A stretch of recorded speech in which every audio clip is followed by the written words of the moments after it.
Assalamualaikum, jumpa lagi dengan channel Agus Halidi. Ya, kita sedang melihat orang bongkar ikan di pelabuhan PPI Riga dan langsung ekspor ke Calang untuk ikan dencisnya, dan ikan tunanya akan ditimbang di PPI Riga dikirim ke Banda Aceh. Inilah aktivitas para anak-anak nelayan di sini sedang bongkar ikannya. Mari kita lihat, guys.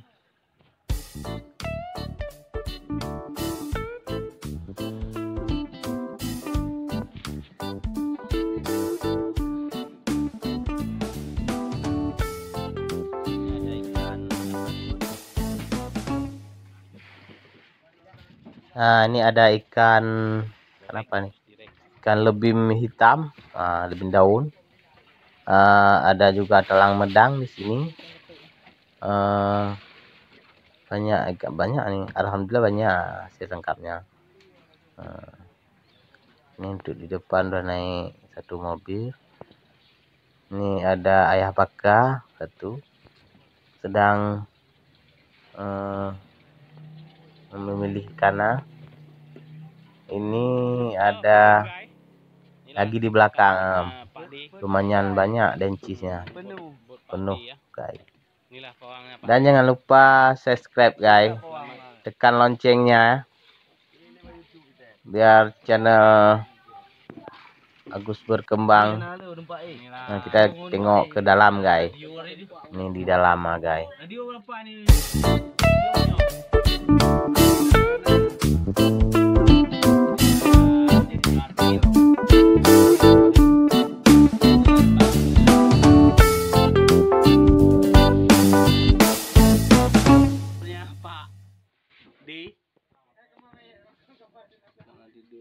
Ini kemar monyet.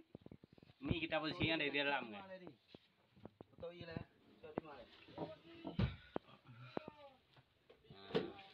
Ini kan belakang. Ini bahan mangki hancur urat kau.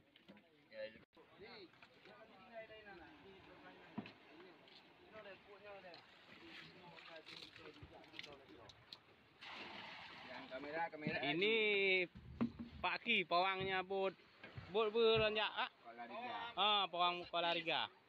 Yang kamera dulu. Nah, ini kan super nih.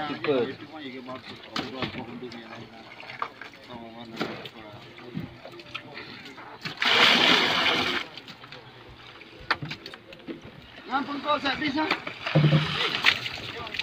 Oh, ini ada pengkok tu lah. Penuh di mana? Pawang ini udah buka celana ada. Laut dia tu. Ajak je betul lagi. Dia handing tu.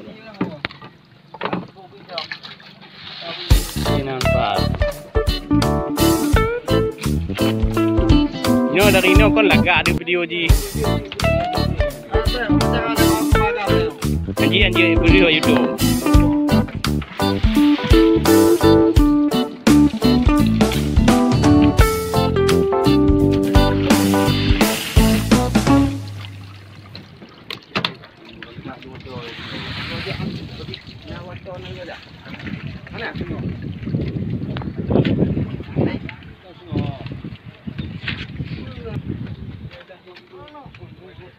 Water lebih nak belah bos juga.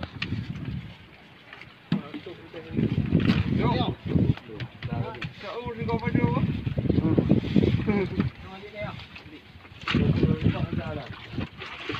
Dia ikut dalam betul.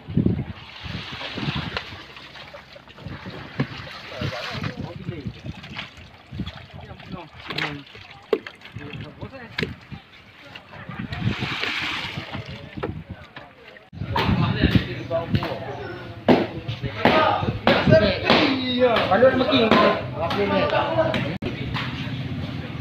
video ada mah. Dah puas dengan depan itu. Pak dia dah. Depan tu pokok depan. Dama lepas le ma pamla tengok ni. Waktu le. Kalibo.